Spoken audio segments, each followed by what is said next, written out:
Welcome to my good bad brain. I'm a normal person, so I'm insane. I've got depression and ADHD, but I'm doing better since I medicated me. I'm still not always sure whether I exist or what being a person even really is, but I figured out a long time ago that being alive is beautiful.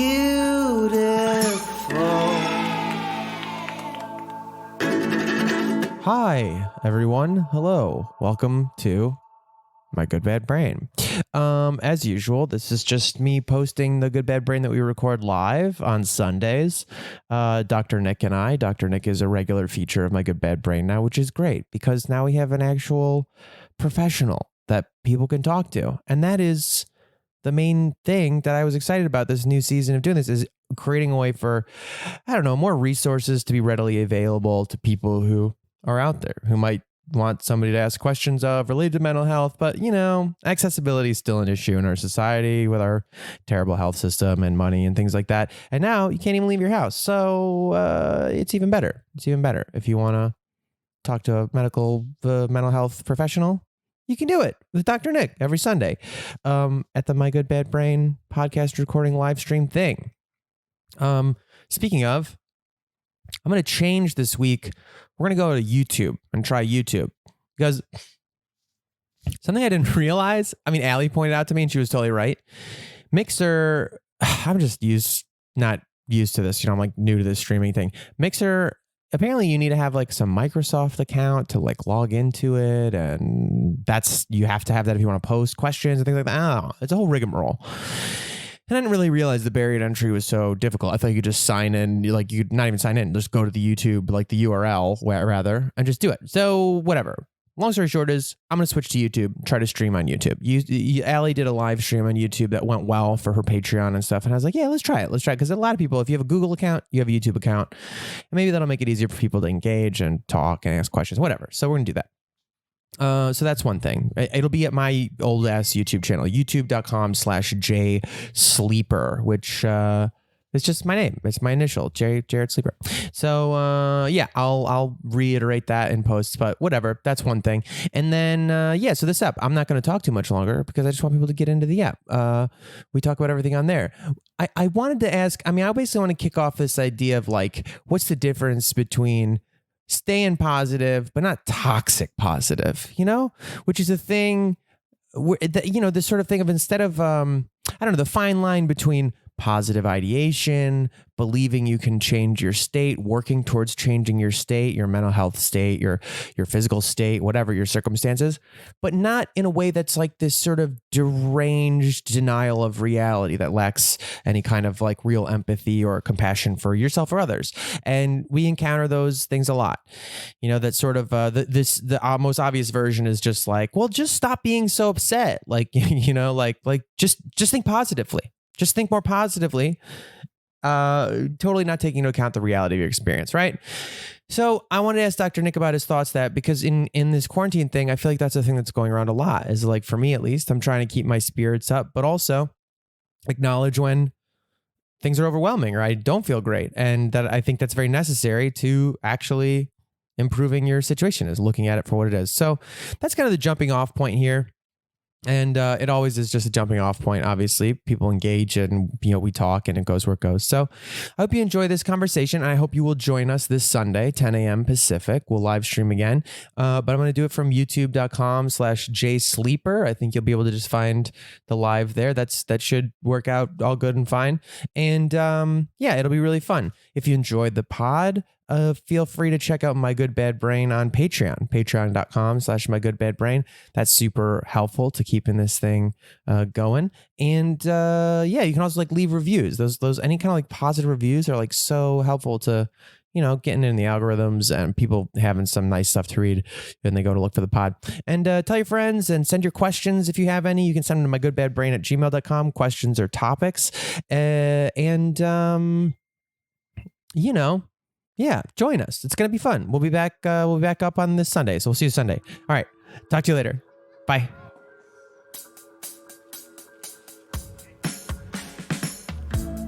How you doing, bud? Good. How are you doing? I'm well. I'm actually feeling pretty good. Okay. No, I'm feeling good. I think it's like I'm like semi dismayed, I guess. I don't know, dismayed's the wrong word. And actually it's sort of related to the themes I wanted to ask you about today. About like how I'm like feeling pretty good still in this quarantine thing. I think like the world's doing this press pause thing feels oddly focusing to me. Yeah. I think part of it might have to do with having ADHD and depression-y kind of things or anxiety related things, but mostly ADHD stuff where like regular society and life has like never made a lot of sense to me. And I feel like it's almost like the blank canvas problem, where like you just don't know what you're supposed to do with your life or your time or whatever. And this sort of like crisis just focuses everything. It just feels like, it's going to get worse before it gets better. And even still, it's not like The Stand. It's not like the end of civilization or something like that. But it does feel like a little bit of a dress rehearsal or something for something really bad. It just goes like, okay, what's important to you? Who do you love? What do you love? What do you want to do with your time? Do you want to be connecting with human beings? Like, on the one hand, it's like I feel like I'm semi-agoraphobic already. Like I just started to like not want to leave the house. But it's making me actually connect more with people, that I miss people. So I think that keeps happening. And I'll segue to my question in a moment. But I don't know what about you? How's it feel for you? That all makes a lot of sense to me. Yeah, I think yeah, honestly, like I'm a little bit of a homebody anyway, so I mean, certainly not to this extent, but it doesn't, and I'm very lucky because I like where I am, I'm with Gina. There's really a lot to be grateful for. So but at the same time, I think what's been kind of weird to me, other than kind of being worried for like my friends in LA and New York, that's where like all my friends are. That worries me a little bit because the evidence seems to suggest that things are really getting a lot worse in the big metro areas. And I'm worried about my mom. She's by herself, but she's in DC and our area is pretty suburban, so she seems to be doing well. She's working from home.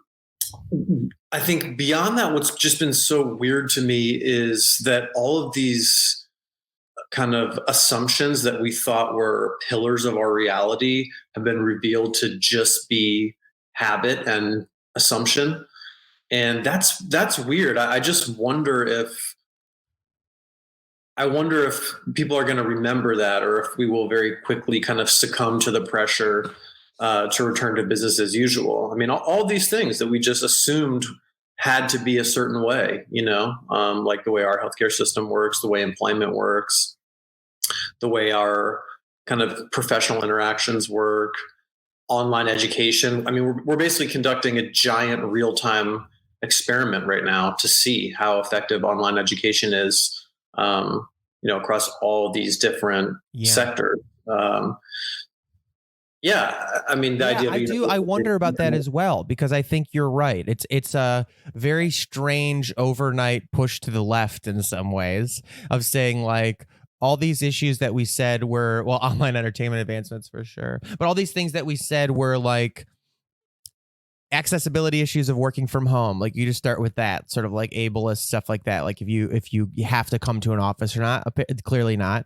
But then also for sure, like healthcare access and things, obviously there's still a lot of shady like stuff going on, but at least to the extent of saying, well, we have this health crisis, people, you have to be able to have access to this without getting charged for it. I still think some people are getting like bills and stuff, but like that for sure. The money thing, I'm very curious to see. I mean, this package is like, actually, maybe I don't know if I mean, this is obviously, it's not your expertise or anything like that, but I figured I'd just ask you, do you know how like my understanding is everyone's getting this $1,200 check, but that like for not a couple months though, but that Bernie got this thing added in that was like unemployment benefits, adds an extra $600 for 4 months every week. But but that's like if you are on unemployment, right? You have to be like laid off or fired and then file for unemployment and then something like that. Well, you're right. I mean, my understanding is that they've now extended unemployment coverage to gig workers, but I don't know practically how that works because nobody can get through. I mean, you have to call. I think you have to actually call a person in order to file for unemployment as a gig worker under these new provisions, which were voted into law like on Wednesday. So I don't know anyone who's successfully navigated that process, although like all of my LA friends are eligible based on those criteria. So I don't know. What's I'm very curious. Okay. So, and P.S. Anybody watching, if you have any questions or thoughts, if you have any sort of like topics you'd like us to cover, feel free to just ask them in the chat. I can see that on, I think, a very slight delay. So that's a good way to get in here. And I will also say a little just business up front. We might be leaving Mixer and just trying this on YouTube next week because I didn't realize. I don't know. I'm not familiar with these platforms. So I was like, let's just pick a streaming platform. But Twitch seemed like a cesspool and Mixer seemed nice. But apparently you need to have like a Microsoft account to be able to log in and comment and engage. So thank you so much to everybody who jumped through those hoops or just use your Xbox account, I suppose, to sign in here already. But we might switch over to try YouTube because Allie did a stream on YouTube a couple days ago and she mentioned all this to me. She was like, it's kind of complicated to blah, blah, blah, blah. So anyway, be forewarned. We might switch over to YouTube next week. We'll see how that goes. I think almost definitely. I can't see you again. I might just hop out and hop back in one time. Okay, go for it. Let's see if it works. Can you hear me? Am I there? Yeah, I can hear and see you now. Okay, that's really weird. Maybe we'll just have to, just Rogue avocado. I can't tell you how much that means to me. We're gonna do quarantine calisthenics today again at noon. By the way, every day we're doing it. I've gone like 2 weeks straight. It's amazing. That's great. Okay, so my thought, well, one of the like kind of a silly question I was going to ask you, but it does get at like a sort of like human nature question. Or these are the two things I wanted to talk about. One's kind of silly and one's kind of not. The more like one I wanted to talk about overall is the notion of toxic positivity. Have you ever like heard that phrase? Yeah. And like this idea of, because I have been experiencing like this feeling of surprise at how okay I am, but in a lot of ways I know part of ADHD is feeling good in crisis, is feeling like comfortable when things are heightened or strange, and like, a lot of different factors are coming from. And I've just encountered that my whole life. Whenever some like really serious, even like life or deathy type situations, I just always feel very focused and calm and good. And that sounds like a very like macho thing to say. And I don't mean it that way. It's actually like really frustrating for most of life. You're just like overwhelmed by nothing. And then you create chaos in your life so you feel comfortable. It's terrible. But that being said, I do feel kind of good in it. And I think it's a twofold thing, threefold maybe. Part of it's my brain and just my natural rhythms. Part of it is a sense of like, another person says it took him forever to learn how to log in and just got it. So good to know. We're going to switch for sure. Yeah. But anyway, on that thing, part of it's that natural rhythm that I have. ADD, right? Just I get a feed coming in at the same time. Part of it is a sense of a calm before the storm, a sense of like it might get really bad. And if it gets way, way bad, I just want to enjoy this time. Like Allie and I had this hilarious, we've been like making dinners more. And like, it's just crazy how much like in our regular rhythms, like anybody who cohabitates, it's like, kind of like sometimes, you don't have that dinner time, but we've had more like we're making dinner together. We sit down, we like make a whole meal. We put it on the table. We had some wine. I go, Alexa, play sexy classical. Just like like horrible saxophone music. It's like very funny. But like engaging, and it's nice. And I feel like part of me is like calm before a storm feeling. I want to appreciate whatever's going on and not pre-freak out, right? Not like I know something bad's coming, so I'm going to have anxiety about it twice. But then also there's this other real part of me that's like philosophically saying, I feel like I have to be like a happy warrior. It's like, it might get really bad. It's already really bad for a lot of people and it's only going to get worse. And I truly feel like there's kind of and not to get all like moralistic, but there's like this good and evil kind of thing where it's like, some people will profit off this. Some people thrive in this kind of chaos and they're going to try to make it worse and only get stronger and happier in that. And that for people who care about other human beings and are empathetic and sensitive and worried about what's going to happen, it's incumbent on us to stay as strong and positive and, keeping our sense of humor, trying to stay healthy as best we can knowing it might get worse, and to like uplift each other and help, to be in a position where you're strong enough to help people. Like, I guess sort of like putting your mask on the airplane first. So, so I feel like that sounds very important to me, but I think there's a fine line between happy warrior trying to take care of yourself and, genuinely creating sort of a strength, and then this notion of toxic positivity. So I wanted to talk about, well, let's just start from there. So what do you think about that? Like, toxic positivity, meaning, people who are just like, you say something bad you're going through, I have no income, I'm broke, lost my job, blah, blah. And people are just like, just stay positive. You just got to fucking turn that frown upside down. You got to manifest the shit that you want to have be here. I hate that. Yeah, it's bad. My short answer is I hate that. There are a lot of also, just really, really quickly, I saw like a great Reddit post that was, remember in like their last Avatar: The Last Airbender, when Uncle Iroh goes to prison and then he like gets out and he's just completely jacked, Oh yeah. It was like, Uncle Iroh, this is what Uncle Iroh did when he was trapped in the cell for however long. So no excuses. Yeah.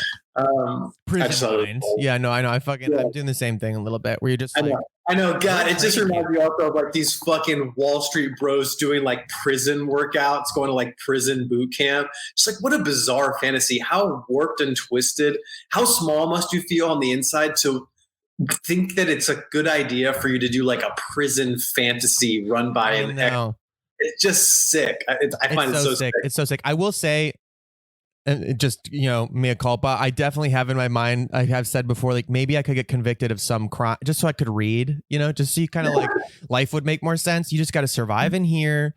Maybe that's why I feel, you just got to read and research things that you write, work connected to what you were saying before, which is like, there's so many silly bullshit responsibilities we have to worry about that, like, I don't think our evolutionary biology was set up to help us manage like 9 or 10 abstract subscriptions and like do all this weird intermediate planning. It just isn't kind of what we were built to do. I mean, obviously we can do it, but it's just not. I know. I had like I bought this, I got this truck to replace with my insurance a couple of months ago, and I'm really fucking stupid about like, you got to go to the DMV and change the title over, even though they signed the thing, which I didn't know.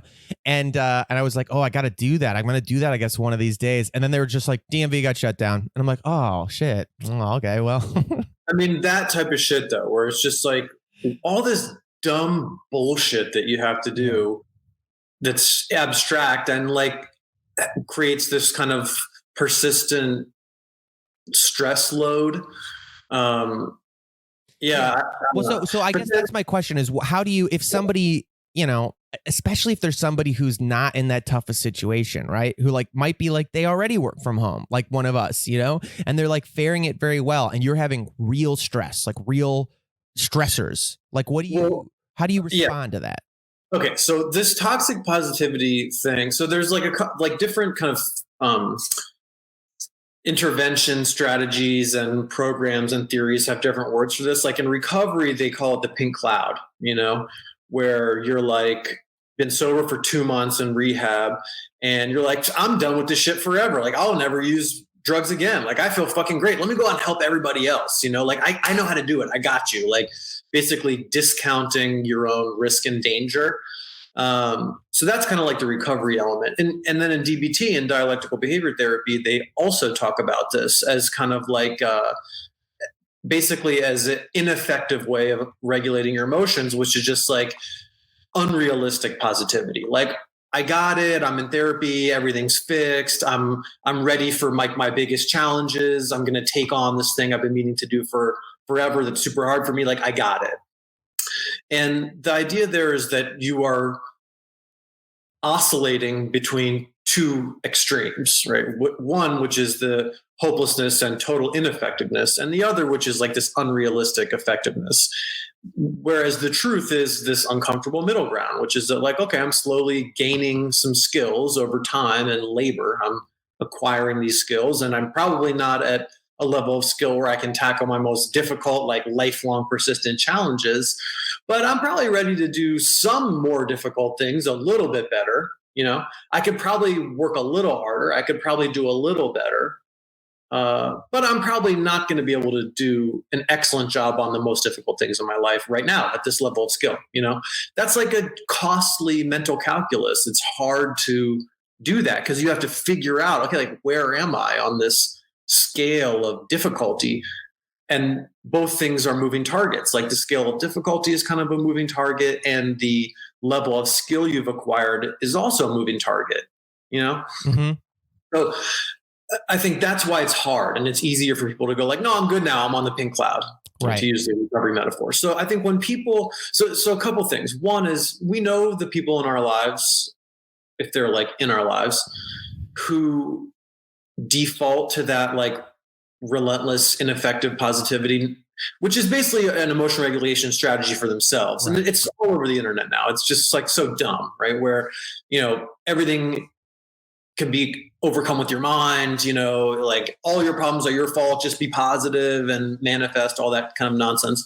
It is just that nonsense. Complex problems take usually complex solutions, and that requires skill and practice. So, you don't just manifest your way through that. Wow. So, when there are people in your life who have kind of fallen prey to that, like basically psychobabble nonsense, and those are not the people you should go to for validation or advice. You got to go to people who are realistic thinkers. So I think part of it is just pruning that kind of nonsense out of your daily life and making sure that you don't perpetuate that culture, which I think is toxic. I mean, it doesn't help you to solve problems to just hear that, well, you need to be more positive. Like, what's the path forward?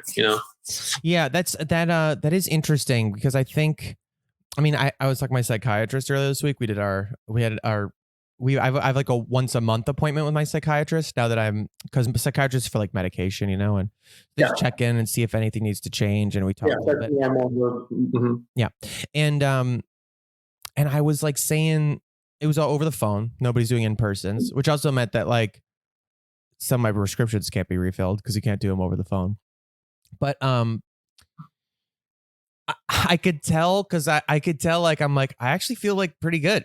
I was like going over all the stuff that felt good, that I could tell that my psychiatrist was like, oh, okay, really? You know what I mean? And it makes me start to go like, because I could tell, probably sounds like a little bit of that pink cloud thing, where you're just like, actually, I'm great.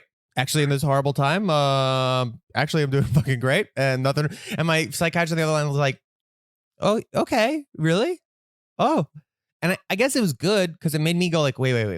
Am I doing the thing? Am I doing the thing where I'm just like, actually, I'm fucking awesome? And it's weird. What is it stressful out there? I don't even, where like I'm just shoving it into some weird closet of my body where I'm just like, and I think there's some of that going on, some of that like compartmentalizing. But again, sometimes, I don't know. You said something a second ago, by the way, before you can feel free to respond to however you want, but I just wanted to repeat it because I liked it. It was just that like complex problems require complex solutions, and that requires, what'd you say, like practice, like time and practice? Yeah. Skill and practice, Skill and practice. Yeah, okay, so look, I think we also have to, there are like multiple axes running through these questions, okay? And one of them is short-term, long-term, always. Like whenever you think about coping, you got to think about short-term, long-term. I think if you're in the middle of like a shitstorm, it could be adaptive in the short term to be like, I'm going to fucking handle this, like I got this. That could be very adaptive to get out of a crisis, right? By crisis, I mean something that requires an immediate response that has serious consequences. Okay. But that's not a long-term strategy. Like a long-term or even intermediate strategy probably requires like some scaffolding, some stacking of potential solutions, some trial and error, compartmentalizing in the sense of breaking a complex problem into smaller chunks and solving each of those chunks one at a time. Like DMV, for example, okay, getting the form, making an appointment, going to get the smog done, like all the, that's like a 4-step problem to get your fucking, registration sticker, whatever, just for an example. So, short-term, long-term is one issue. And then, doing some kind of like honest check-in, like, okay, what kind of problem is this? In my suite of probable solutions, like which one probably is going to be a good fit? did it work after I tried it? Like, how well did it work? Is the problem solved? How do I feel? Because, not doing that complex problem and just chilling on the internet is a great problem solving strategy for my immediate anxiety. Yeah. It's not a great problem solving strategy for that intermediate term actual task I have to get done. Well, that's a good question for that, about like the toxic positivity thing. Maybe part of why the toxic positivity thing, because I also don't ever want to. I think this is what gets tricky about it is that if I have a brain that goes black and white and extreme, is I hear this criticism of the notion of toxic positivity, and then I'm like, oh, so I can't change things with my mind. So I guess I am just fucked here, and I can like sink into going like, I have this condition, I have this brain situation, I am stuck. You know what I mean? But I don't want to take away that from myself. But so one thing that just made me think is like maybe focusing on like. And this is a question I'm asking, I guess. So please respond, not like I'm saying this concretely. The thought that occurs to me is that maybe my feeling isn't necessarily the best benchmark of how well I'm doing, and that I could measure that perhaps better if I picked like things I was trying to accomplish, like, whether they are like finishing certain work things or task hobby things, or just getting out of bed, or I don't know. Yeah. Maybe is that a better way to measure my wellness? Well, look, so I think I really think the kind of like Buddhist formulation is the most accurate and helpful here, which is that all emotions are transient. They will all come and they will all go. No emotion that you felt ever, even if it's the most intense emotion that you've ever felt, has stuck around at that level of intensity forever. It can't and it won't. It's just limited by our biology. So that's just a kind of existential truth of emotion, is that it arises and passes away. That's the nature of emotions, are to arise and pass away. So you got to think, like, is it effective to peg all of your evaluations of how you're doing on something that inherently arises and passes away? I don't think so. I mean, Right. Now certainly I want to experience good emotions. And when I do experience them, I want to enjoy the shit out of them, like enjoy the hell out of those positive emotions when they arise, And when I'm feeling like negative, shitty emotions, I don't enjoy that, I don't want to feel those things. At the same time, I know that they're going to arise and pass away.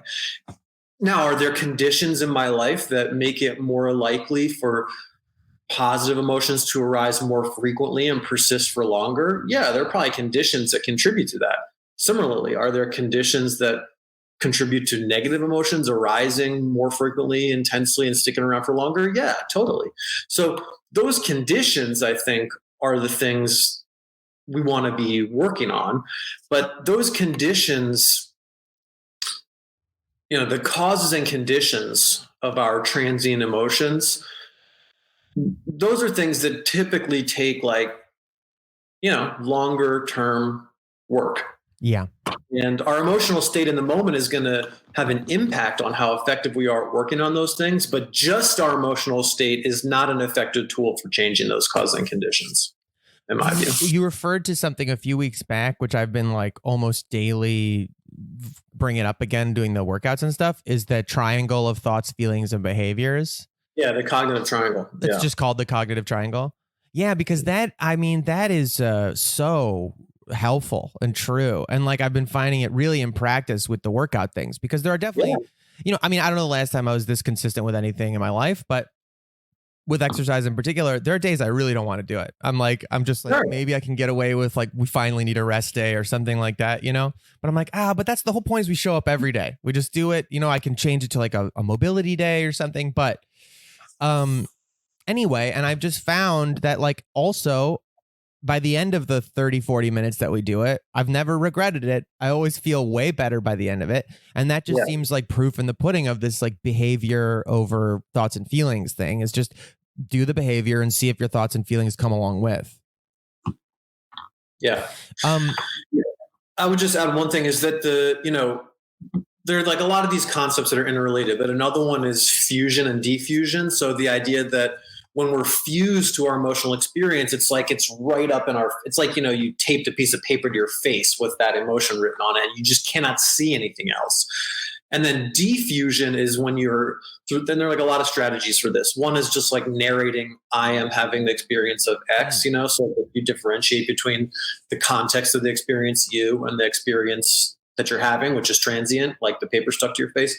So this act of diffusion, making space in between you, the perceiver, and the emotion, the experience that you're having in the moment, when you create that space, you reduce intensity and you make room for a lot of other things to get in there as well.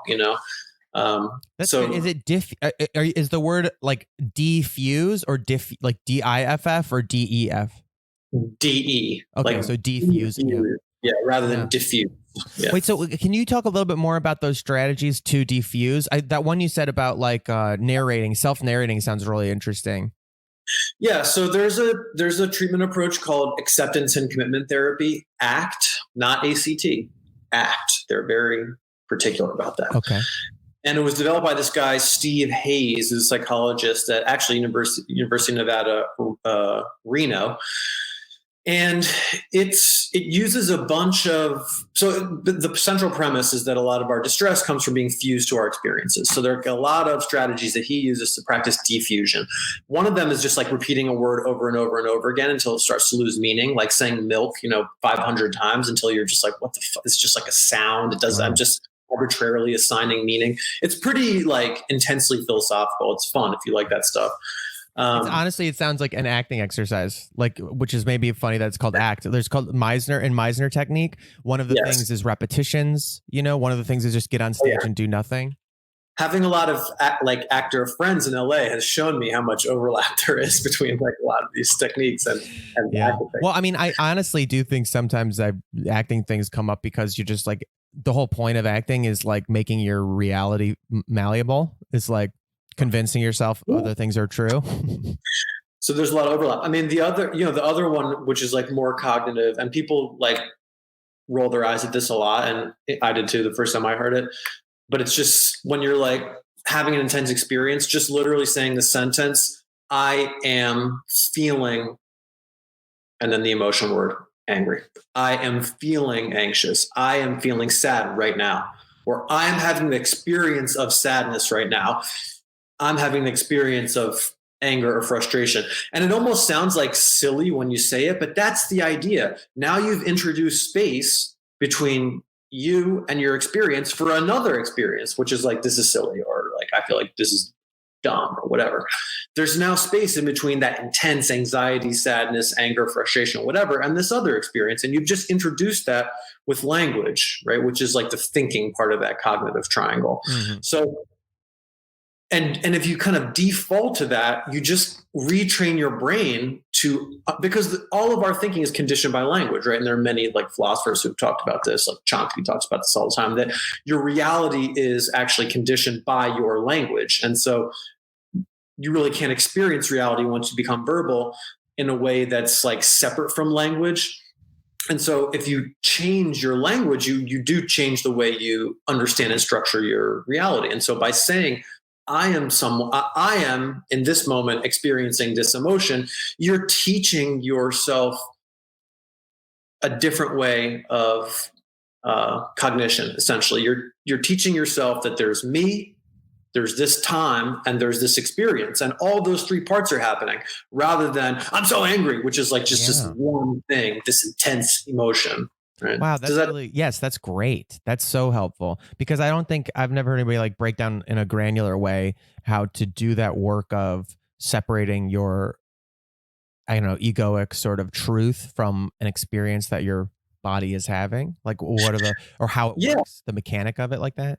And this is what I love so much about it. And really this stuff, I mean, like this really is just lifted directly from Buddhism, or like it's been like, it gets to this like positivist kind of scientific orientation, whereas like, is truth constructed or is it discovered? And like this shit, fuck, I mean, cognitive therapists like talk about this stuff, but Buddhists were writing about it, 5000 BC. So it's also more accurate. It's not just like better for you. It's more accurate. Right. it's closer to the kind of behind the veil, it's closer to actual reality. There's you, which is another kind of construct compiled by things, but just, because it's easy, we'll call it you. There's you, there's now, and there's this experience that's arising in your perception. I mean, that's all happening, that's more real. That's a more real observation than just like, oh, I'm angry. Yeah. Like, what does that mean? Yeah. It's just so you're talking about it like that, but what is it really? Well, it's this collection of temporal factors, external causing conditions, you, the perceiving architecture, and then you, the kind of material giving rise to the experience. Like, all of that's happening. And when you look at it that way, you just will feel less intense about it. Now, does that mean you don't have to pay your fucking bills? No, you got to pay them. And like, that's stressful for real. But that's why in Buddhism, there's a middle road, right? There's this intermediate reality. There's the kind of unreality of all these disparate things colluding to produce an experience. But then there's like the immediate consequences that do need to be handled, right? I mean, that's the kind of balance. Yeah.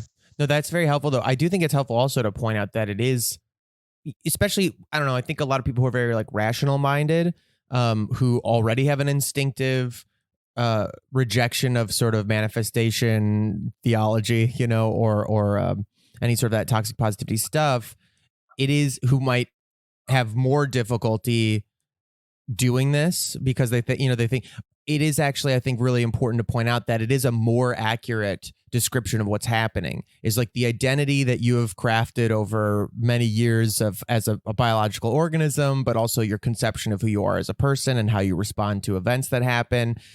That's something that you're experiencing right now. Totally. Not that it's real.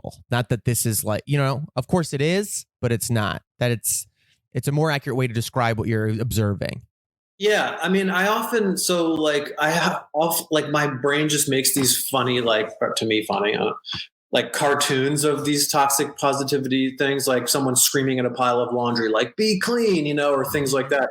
Where, yeah, great, thank you all for this, for this be positive exhortation, but how do you do the things, And so another thing I think about is like these two, if you ever watch like these, when I had my dog, I would like consume a lot of dog training material.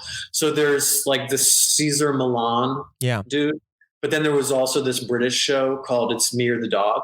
And like Cesar Millan's vibe is like, change your energy, like that's what he would do. And then It's Me or the Dog woman would be like, okay, here are the repetitive tasks you need to perform with your dog, and here's how you treat them with the clicker in order to reinforce the behavior. Right. And obviously I fall on that side of things. Yeah. But this is all to say that it's great to be positive, but what's missing is the mechanism of action. What is the mechanism of action? Yeah, positive state of mind typically is going to help you perform actions more effectively, but it's not enough. It's just the ground that then you need to perform the action on. So what is the action that needs to be performed, and how can you best perform that action? That's what I think is, missing. Yes. Building those habits is like challenging, I guess. So that's, I don't know, one simple one that's like you described though a few minutes back that is just seems helpful is that one of trying to get in a mode of just self-narrating what's going on. It's funny. I had a friend, I think I mentioned on here before, but a friend of a friend, and it's become sort of a little internal joke. I think it started as a joke with them, and now it's spread where it's, he had a therapy thing that said like, his therapist was like, when you are having a good time, if you realize you're having, because he was feeling so bad so much that you realize, you're hanging out with friends or something, you're laughing, things that you stop and you go, oh, I'm having a good time right now. I am enjoying myself. And so it's turned into this very funny thing where we sometimes do this bit with each other, like our friends where things are going good and we go like, I am feeling good right now. This is fun. And I'm enjoying myself. But it actually is really nice. You can do that. Yeah. But just that ability to, I don't know, putting that trigger into reflexively self-narrate seems challenging. Is there like a good trick to doing something like that? So if you are used to getting carried away with your feelings, Yeah, I mean, it's like, the kind of, I think in the beginning, like pegging it to a particular time. So maybe if there's like kind of a time that you are a little more reflective in every day, like maybe right now, maybe it's like at breakfast, usually I'm like rushing out the fucking door, but right now, like my breakfasts are chill. So at breakfast, maybe it might be one to like put an alarm in the alarm in your phone. Like therapists love the alarm in your phone. Put an alarm in your phone at a certain time and put in the line of the alarm, narrate your experience, do that at noon every day, do that at whatever, 4 p.m. every day, just to start practicing. And then you'll find yourself doing it more frequently. But yeah, you need to do it because basically the idea is not that you are just being your natural self and you're not doing that. You're not. You're just practicing another behavior that you practiced for a long time, which is not doing that, Yeah. It's not as if that's somehow more authentic or real. That's just the one you've been practicing longer. So, when you're not doing that, you're practicing the alternative, which is fusion to your emotional experience. So might as well practice the one that's like healthier for you, Yeah, totally. It can really get away from you. Like those sort of, it's funny. This is, this is a really funny thing that made me think of, but, I know you'll appreciate it. I took a defensive handgun course one time a while ago, and the first day of the class is just talking about legality of self-defense, basically, It's just like, and never pointing at anything you're not willing to destroy. Well, that for sure, but like literally getting into like, when are you allowed to shoot someone, basically, and it's actually very profound, I thought. And I was like, this is probably very good for a lot of the people coming to this class, because the big message they're trying to get across to people is, like in the stupidest terms, is basically like, you can't shoot someone because you're mad or because you're scared. That like understanding, obviously anger's obvious, like just because somebody's made you mad, you can't act in a certain way towards them. But to make you understand also just because you're afraid is not a good reason. That's not an okay reason to harm somebody else. And that like getting into the granular aspects of like, if you are objectively in danger of grievous bodily harm or death, that's when you're allowed, basically. And that even becomes obviously subjective to like, what's a jury going to say after. So that's like, but there was this one glib little thing they said that like, if you act in self-defense, they said, if you have hot ears, it's murder. And if you have cold hands, it's self-defense. That like, when you're really angry, like that this body response to anger is to like get flushed and feel heat in your head and this kind of tunnel vision. And that the body response to true self-defense fear is like, blood rushes away from your extremities and you get like numb fingers and toes, which I've experienced even just in jiu-jitsu. But this idea of being able to, even in extremely heightened situations, try to connect with like, what is going on with me right now, despite whatever alarm bells are blaring and telling me to behave in a certain way. Right. I mean, exactly. And God, it is fucking scary. I'm trying to think, I'm just remembering back to people in my CCW class. Like, what if somebody's running through my yard out my window? I'm like, good Christ, but but just get the fuck out. I mean, again, this is why we should not rely on temporally bound, transient, intense experiences to make like values decisions. It's data, like it's information. It's important information. Like our emotions are important information, but they probably shouldn't be the sole source of information for making important decisions. Yeah. Patterns of emotion over time, like, okay, that starts to like put together, like more reliable data. Yeah. That's like a longitudinal, pattern of data. So that's like more informative. But like momentary, transient, really intense emotional experiences, like that just shouldn't be your deciding factor unless it's doing what it's designed to do, like in a kind of fight, flight, or freeze scenario, which is like save your life, Right. Then well, I was gonna, and again, I'm just gonna put one more call out. If anybody has a question or something they want to ask, I think today I was just so dumb I was so like doing other things all week. I didn't put out our pod till yesterday, but so if anybody has a topic that they could bring up, please ask it, because we'll probably wind down here pretty soon, because there's already a lot of good stuff. But I was gonna ask you, this is totally like just silly and off topic, and I just was thinking about this, and I was just like, in our dystopian fantasizing, right?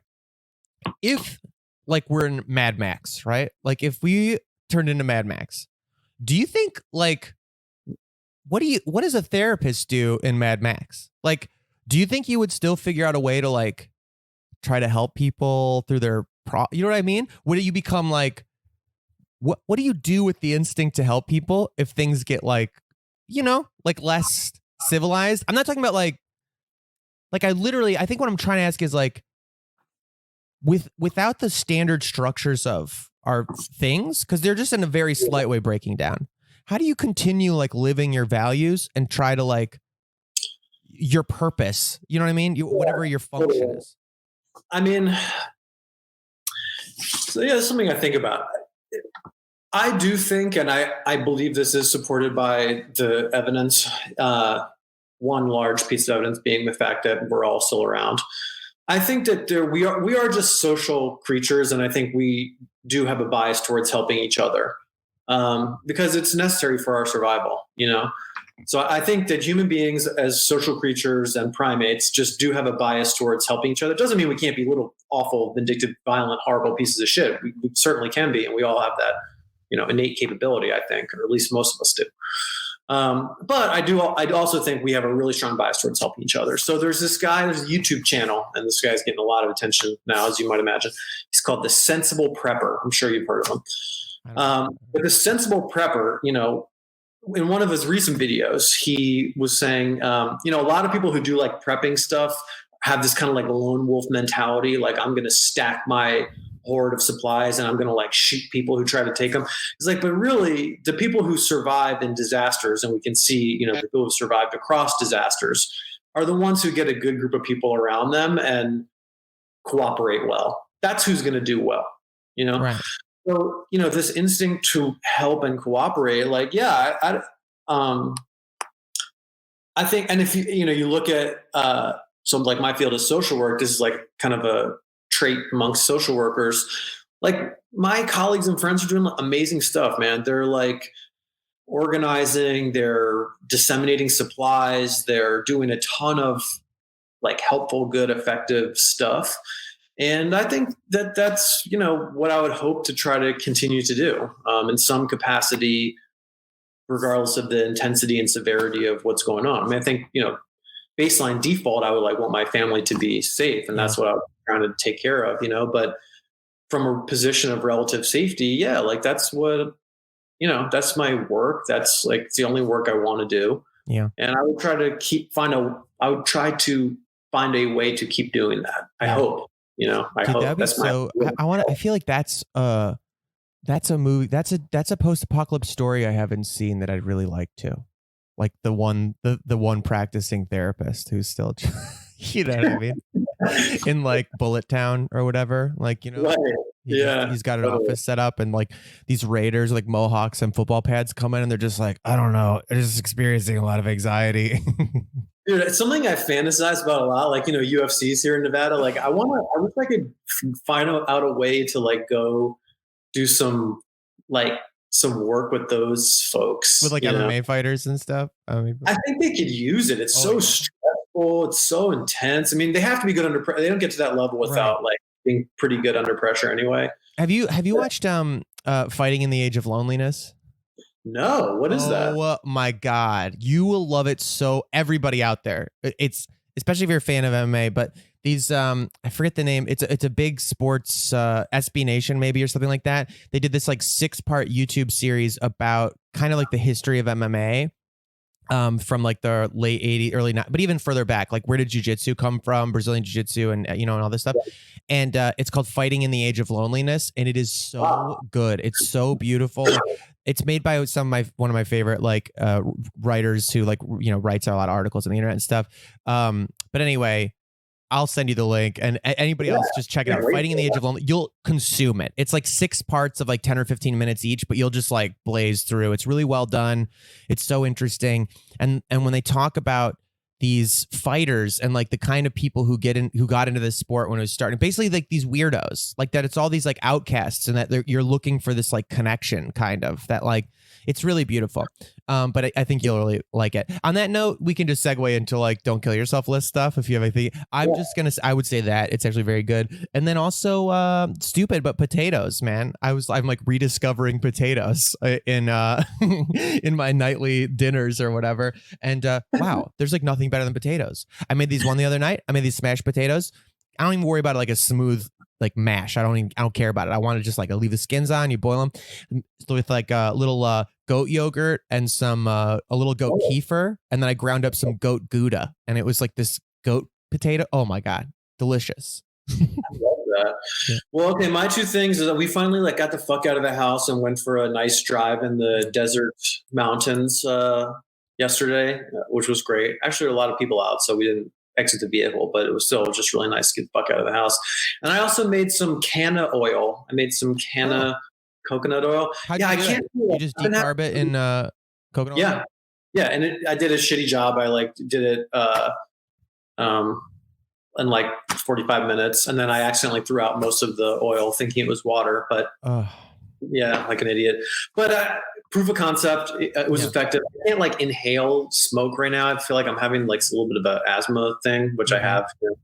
But that works great. It helps me like sleep well. So I've made that once too. With my brother, it's good to do with like shake or like just leftover seeds and stems. And if you have like a bunch of that stuff, and we had collected a ton of like just random old, stuff from a friend who gave us some old stuff. And it's great to just throw that in a pot with, we're talking about cannabis, but I don't know if anybody, and because you can still get stuff out of it. You got to be careful not to burn it, I think is the thing. That was but we ended up with like a bunch of jars of this coconut oil that was like crazy. It was like green oil, and it was like, someone took a spoon of it and like conked out. I mean, I don't know how it was just crazy strong. We got one question. I just want to like, as long as we got somebody, I just thought they said, what do you suggest for someone with depression who's almost too good at this quarantine? In other words, do you suggest creating a schedule or routines to retain motivation? And I feel like that's pretty related to a lot of the stuff we were talking about today, but I'd love to get just granular on that answer because somebody asked. Yeah.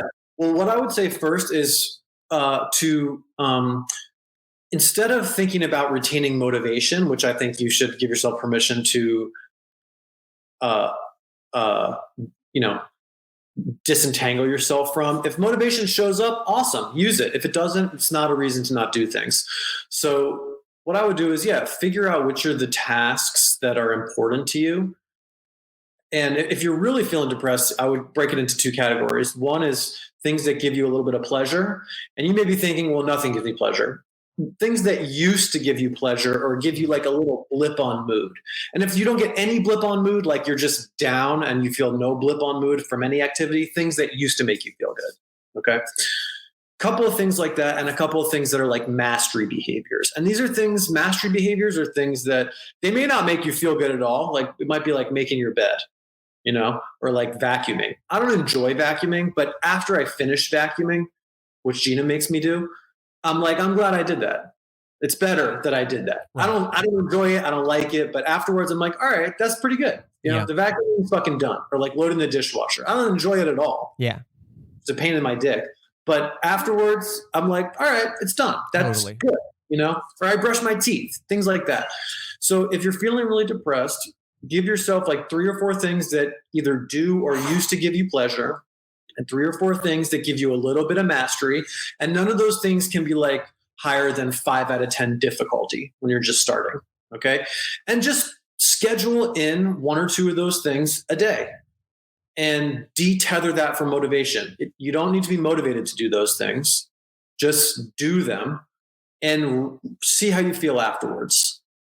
And that's how I would, and then you could scaffold them up, and there's more complexity to it. But in the beginning, just a couple of things to give you pleasure, a couple of things that give you mastery, schedule those in, and just try to make yourself, if you're not doing any, try to make yourself do 1 this week. And if that becomes easy, add in another 1 this week. Cool. And then you keep on adding. Wait, is mastery would be like, is what you're saying, like chores and things like that? Something that's like It's going to be, yeah, more or less. It can be different for everybody, but things that give you a sense of accomplishment. A sense of accomplishment. Okay, that's a good definition. And don't shit on yourself if you haven't brushed your teeth at all this week and you're like, you brush your teeth today. Don't allow the shitty part of your mind who's trying to fuck you over to be like, well, you should have done that anyway. Fuck that part of your mind. It's not helping you at all. So just tell it to shut up and put it back in the corner. And good for you if you haven't done that at all and it gives you a little bit of a sense of accomplishment. That's awesome. That's good. You did your job then. Yeah, that's actually, Anthony. Okay, so somebody asked this. I will answer you in just a question. Let's stay on this point for a second. Yes, that's actually so helpful. It's so helpful to categorize them as mastery and pleasure, and also just to be able to objectively make yourself a list of things. Excuse me. I'm fine. It was just something in my throat. I'm fine. No, but I was gonna say one quote. I mean, I love stupid, like glib, badass quotes. They just help me. I love like. Yeah, we need it.